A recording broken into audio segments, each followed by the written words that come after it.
नमस्कार लगे आपने सर लगा पता मैसेज और फोन का करता है ना। नमस्कार जी। और प्लान दीपक जी ने बहुत मेहनत की है सबको फोन करके हाँ। बोला है कि बंदे को भाई इसकी चीज़ पता लगता है ना कौन सक्सेसफुल है, ठीक काम कर रहे हैं। नहीं ये रहता है ना, शेड्यूलिंग रहती है बिजी तो कम से कम फोन करके ये रहते भाई आना है मैसेज में नहीं कहीं पर देख नहीं पाता कभी कभी। चुनाव का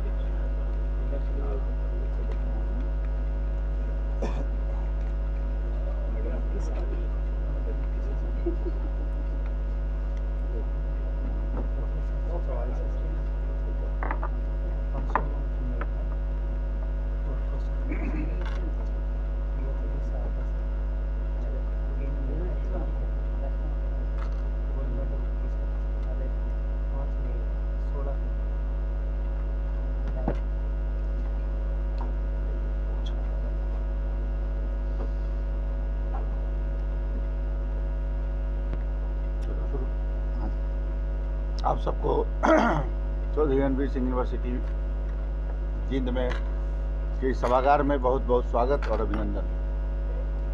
जैसा कि मैं देख पा रहा हूं, पहली बार इनको देखा है प्रेस कॉन्फ्रेंस में और उनको देखा है। इससे पहले ये दोनों को मैंने कभी देखा नहीं प्रेस कॉन्फ्रेंस में आते हुए।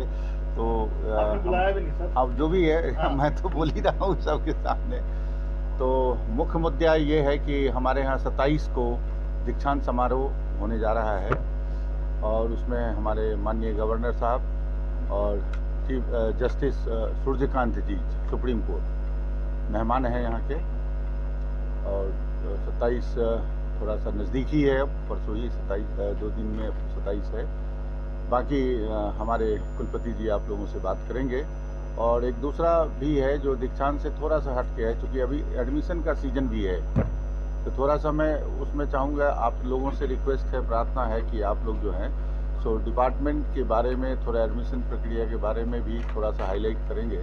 तो अभी उसी का मेन समय है हमारे पास, कितने डिपार्टमेंट हैं और कितने डिपार्टमेंट अभी प्रोसेस है जो इसी साल हम उसको सेशन में स्टार्ट करेंगे।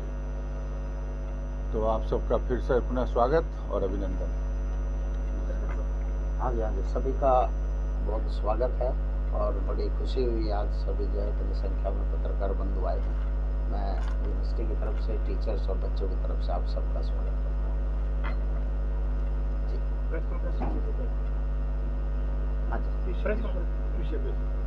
प्रेस कॉन्फ्रेंस दीक्षांत समारोह हम 27 को करने जा रहे हैं। उसमें सूर्यकांत जी जो जस्टिस हैं सुप्रीम कोर्ट में, वो इसके जो है चीफ गेस्ट होंगे और हमारे गवर्नर साहब जो है प्रेसाइड ओवर करेंगे फंक्शन को।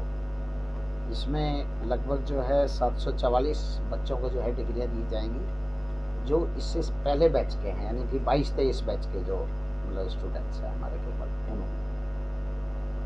इसके कहो तो मैं डिटेल बताऊं थोड़ी और। इसमें 509 जो है लड़कियां हैं 744 में और 235 जो है लड़के हैं। ये 744 की संख्या है। 7 PhD जो पिछले साल केवल जो है जिसने सबमिट की है, जिसकी कंप्लीट PhD हुई है वाइवा और जिसको अवार्ड हुई है, उन 7 स्टूडेंट को हम जो उसमें देंगे। उसमें भी 3 जो है लड़के हैं, 4 लड़कियां हैं 7 बच्चों में।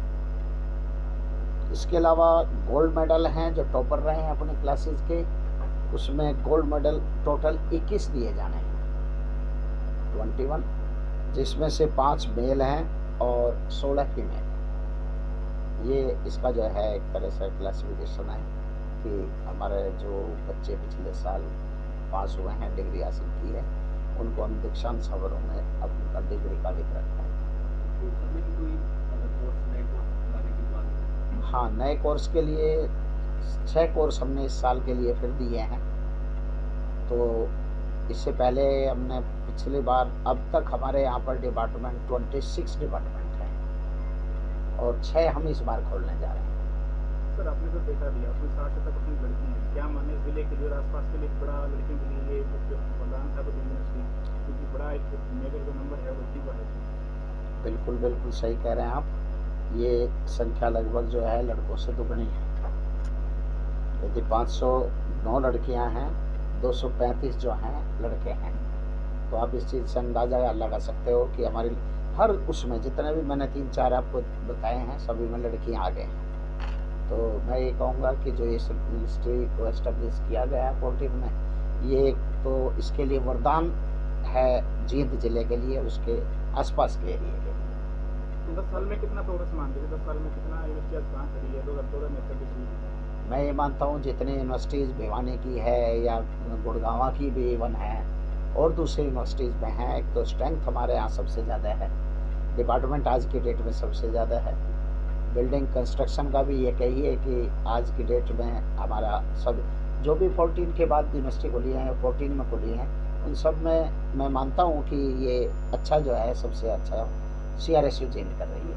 अच्छा चल रहा था CRSU, लेकिन भर्तियों के मामले में कहीं ना कहीं दुर्भाग्यशाली बात है। हाँ देखो, ये मैं इस बारे में ज़्यादा टिप्पणी तो नहीं कर पाऊँगा, लेकिन कुछ कोई ना कोई 2-3 यूनिवर्सिटी के बैन किए गए थे, केवल हमारा नहीं हुआ था, वो CRSU का भी हुआ था, सिरसा का भी हुआ था और भिवानी का भी हुआ था।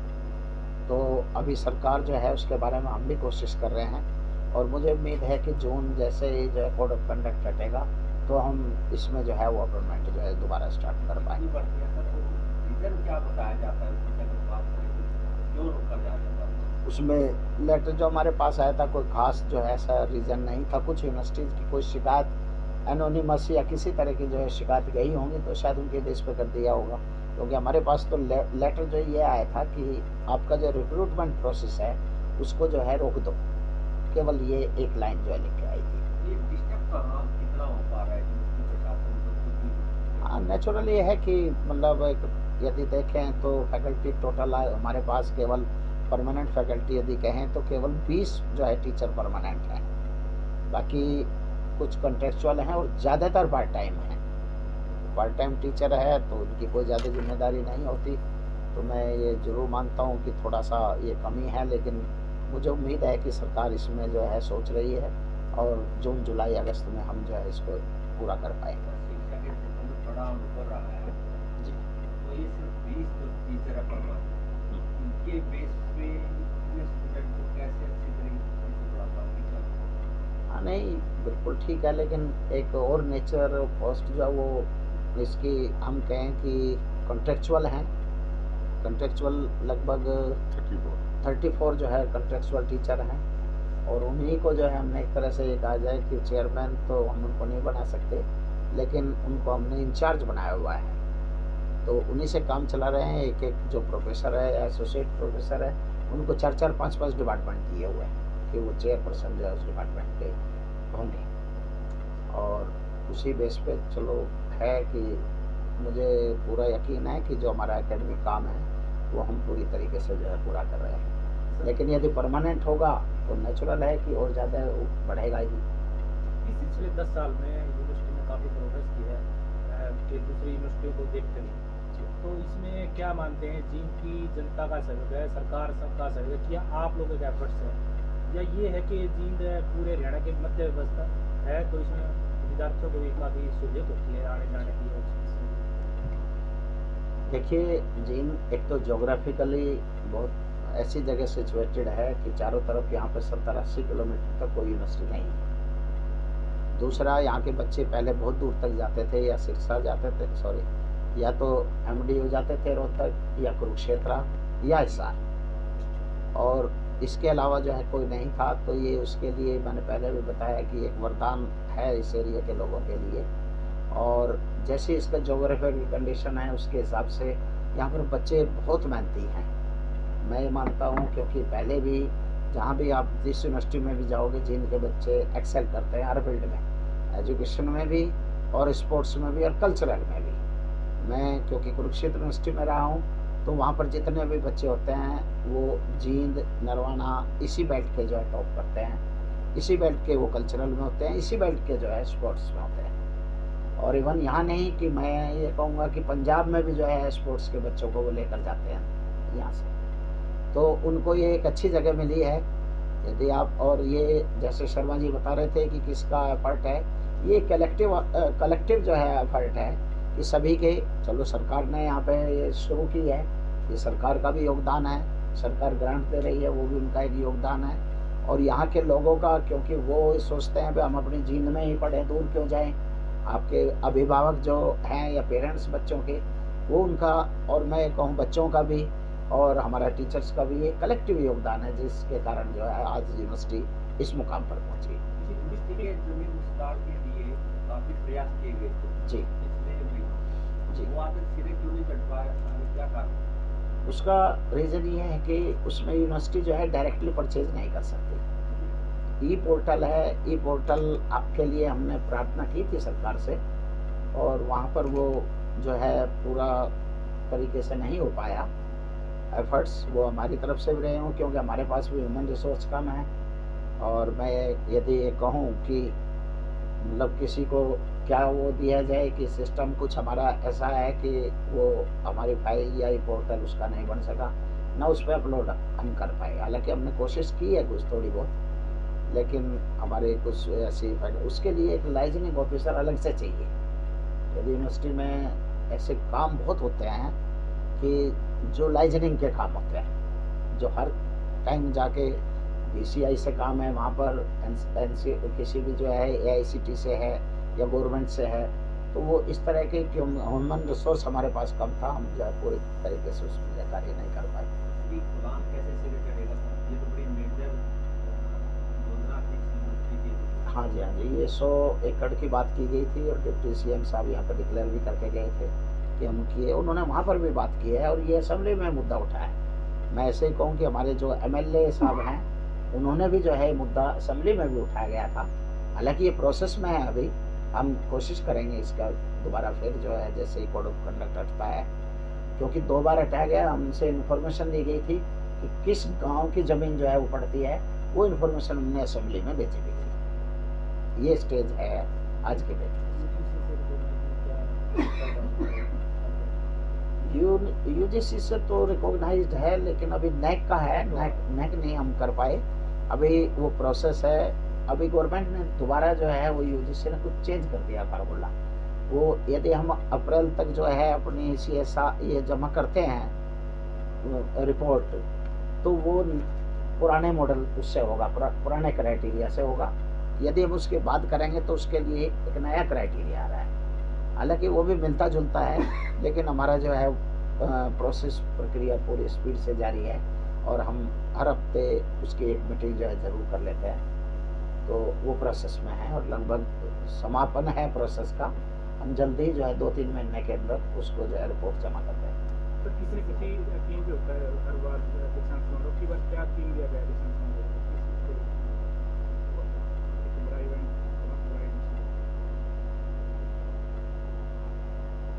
थीम ऐसा तो नहीं होता है इसमें।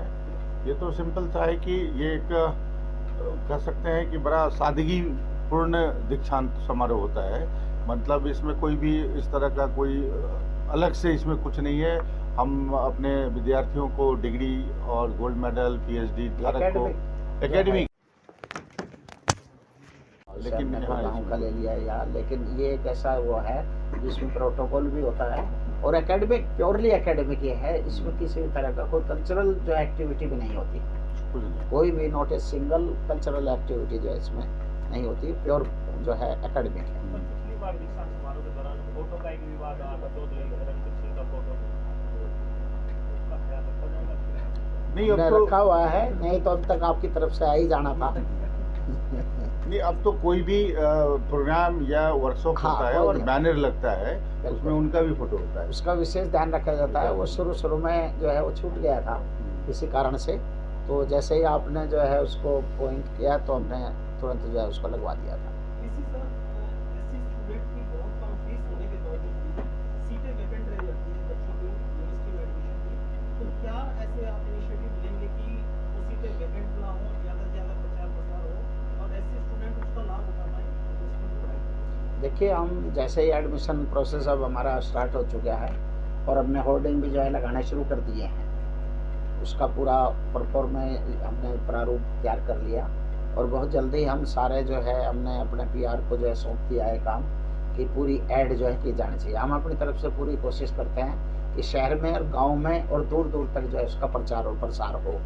सर अभी एडमिशन प्रोसेस की बात करें तो कौन कौन से नए कोर्स हैं और पिछली बार जैसे लोग हैं बाकी डिपार्टमेंट के एंट्रेंस की बात करें तो उसके बाद क्या मेथड रहेगा और इसमें कोर्सेज कौन कौन से नए हैं एडमिशन के बारे में क्या रहेगा? कोर्स के नाम डॉक्टर साहब बताना जरा। जो इस साल का प्लानिंग है जिस कोर्स को हम ओपन करना चाह रहे हैं उसमें एक तो है एमएससी माइक्रो बायोटेक्नोलॉजी, एक है एमएससी एनवायरमेंटल स्टडीज़, उसके बाद बीएससी ज्योग्राफी एनईपी बेस्ड, उसके बाद है BFA bachelor of fine art. ये कुछ प्रोग्राम है जिसको हम स्टार्ट कर रहे हैं और कुछ डिप्लोमा है जिस डिप्लोमा को भी हम स्टार्ट करना चाहते हैं। अभी फिर एक प्रपोजल आया है कि बीए म्यूज़िक भी स्टार्ट करना चाहिए, तो वो भी हमारे प्रपोजल में है। एमबीए एक्जीक्यूटिव्स जिसका काफ़ी डिमांड होता है हर एक जगह, जिसमें हमारे एम्प्लॉय भी कर सकते हैं, हमारे जो बैंक हैं या जो भी प्राइवेट सेक्टर के लोग हैं वो भी उसमें इन्वॉल्व हो सकते हैं। तो एमबीए एक्जीक्यूटिव भी स्टार्ट कर रहे हैं। तो इस तरह से 6 प्रोग्राम है जिसको इस साल हम स्टार्ट कर रहे हैं। पिछले लास्ट में हमारे पास 26 डिपार्टमेंट है और अब चूँकि 26 डिपार्टमेंट का इंक्रीजमेंट होगा, कई डबलिंग जिसको कह सकते हैं। जैसे 120 का लॉ था फर्स्ट सेमेस्टर में, अब तो दूसरा ईयर आएगा, फर्स्ट ईयर तो 120 और बढ़ेगा तो 240। तो इसको देखते हुए थोड़ा सा इंफ्रास्ट्रक्चर का प्रॉब्लम है, इसलिए बहुत ज़्यादा डिपार्टमेंट स्टार्ट इस साल सोच के नहीं किया गया है, कटल किया गया है, क्योंकि हमारा सीधे 4000 से 8000 स्टूडेंट हो जाएगा जो पुराना है उसी में, और फिर जब हम नया लेंगे तो और भी उसमें बढ़ोतरी होगा। तो इसको ध्यान में रखा गया है और जो भी है उसको करेंगे। और दूसरा एक एजेंडा है कि इस बार हम पीजी प्रोग्राम में भी एनईपी लागू कर रहे हैं। वो फ्रेमवर्क तैयार हो चुका है। अभी इसी महीने और जुलाई में नए बच्चे के आने से पहले हम पीजीबीएस कर देंगे और सिलेबस मेरा तैयार होगा, और जो नए बच्चे आएंगे वो एज पर एनईपी एडमिशन होगा उनका।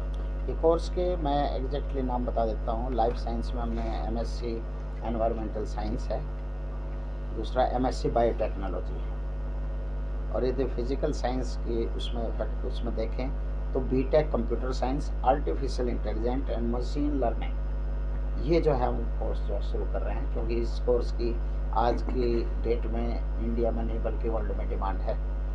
और बीएससी ऑनर्स ज्योग्राफी नहीं था पिछले साल, हालांकि हम बीएससी और बीए के सभी कोर्स जो है लगभग कर चुके थे, लेकिन ज्योग्राफी क्योंकि इस एरिया में बहुत पॉपुलर सब्जेक्ट है तो हम ज्योग्राफी जो है इस साल बीएससी लेवल पे स्टार्ट कर रहे हैं। अभी बताया सिन्हा साहब ने ह्यूमैनिटीज़ में बीएफए, क्योंकि फाइन आर्ट एमएफए था। फाइन आर्ट में बच्चे जो है यदि यूजी लेवल पर होगा तभी जो एडमिशन लेते हैं, तो ये एक बहुत अच्छी स्किल है और हम ये चाहते हैं कि इसमें नीचे लेवल से जाए तो वो हमें पीजी में एडमिशन में प्रॉब्लम नहीं होगी। नेक्स्ट इसमें जो है एमबीए, अभी बताया सिन्हा साहब ने, एग्जीक्यूटिव मैनेजमेंट डिपार्टमेंट के अंदर है। इसमें जैसे आप लोग भी या कर्मचारी जितने भी बैंक या दूसरे हैं वो इसमें जो है मतलब इसको कर सकते हैं। और सोशल साइंस में agriculture and rural development department economics में एक जो है ये 1 ईयर डिप्लोमा स्टार्ट कर रहे हैं। इसके अलावा तीन डिप्लोमा और हिंदी में हैं जो हम स्टार्ट कर रहे हैं, जो आप पत्रकारों के लिए भी जो है अच्छे रहेंगे। और इससे पहले भी हम ट्रांसलेशन का एक कोर्स शुरू कर चुके हैं पिछली बार, और 3 और जो है हिंदी में हम इस तरह के डिप्लोमा स्टार्ट कर रहे हैं। तो उसके बाद फिर मोड क्या रहेगा, एंट्रेंस रहेगा या मेरिट बेस्ड होगा? एंट्रेंस टू प्योर एंट्रेंस तो हमने केवल इसमें मेरिट तो केवल लॉ में करना पड़ा था, वो भी इसलिए क्योंकि वो लेट हो गया था, हमारा सितंबर में मिला था। तो हम इस बार जो है पूरा कंप्लीटली वो एंट्रेंस करेंगे। कब से स्टार्ट होगा? अभी इसकी डेट्स का 1-2 दिन में हो जाएगा, कुछ 15 जून के बाद 15 जून के बाद 15 जून। स्टार्ट कर देंगे। हाँ, 1 आध दिन में उसकी डेट आ जाएगी।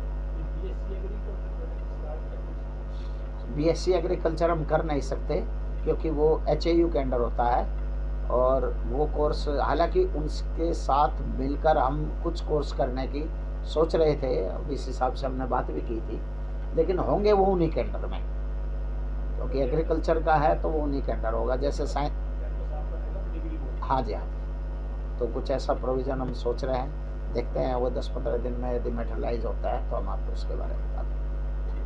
ठीक है। Okay, thank you.